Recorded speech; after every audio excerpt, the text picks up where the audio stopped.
Ah, des trous, j'en ai vu, de toutes sortes.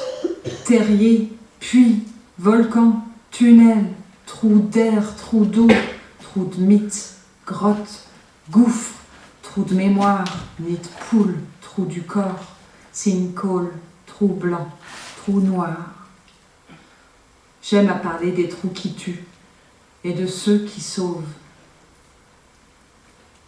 Il y a des trous qui sauvent.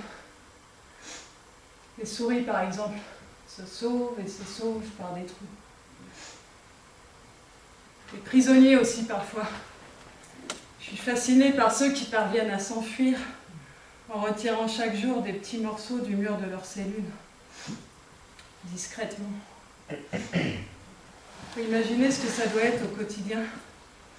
La patience qu'il faut avoir, qui pour certains est la seule chose qu'il leur reste pour s'en sortir.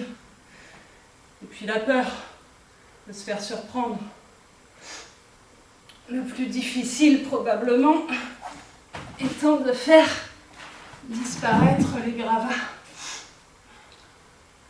Ils sont nombreux, les troueurs de prison.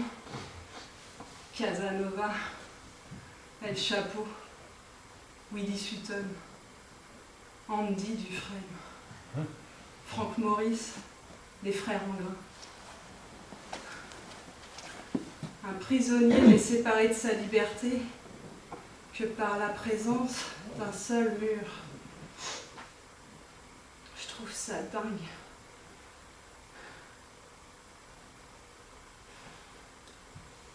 Puis il y a les trous qui tuent.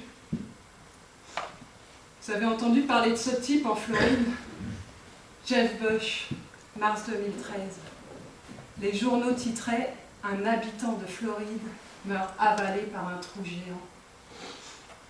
Le sol de la chambre de l'homme endormi s'était littéralement dérobé sous son lit, en pleine nuit. Le trou mesurait une quinzaine de mètres de diamètre pour une profondeur de 20 mètres. Son corps n'a jamais été retrouvé. Les pompiers ont simplement expliqué que le phénomène géologique était naturel.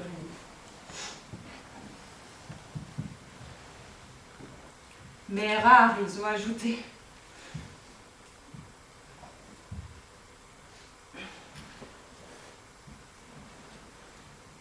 Il s'appelle Doline.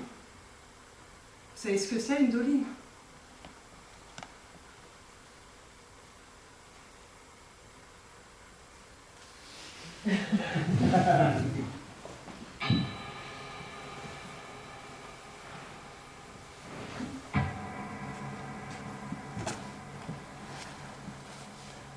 Une doline est une dépression circulaire allant de quelques mètres à plusieurs kilomètres de diamètre. Elle se forme par érosion du calcaire dans les milieux karstiques, lorsque l'eau s'infiltre dans le sol et entraîne l'apparition de cavités souterraines. Lorsque le sol cède sous son propre poids ou que d'importantes pluies accélèrent les infiltrations dans le sol, il s'effondre, aboutissant à la formation d'un trou.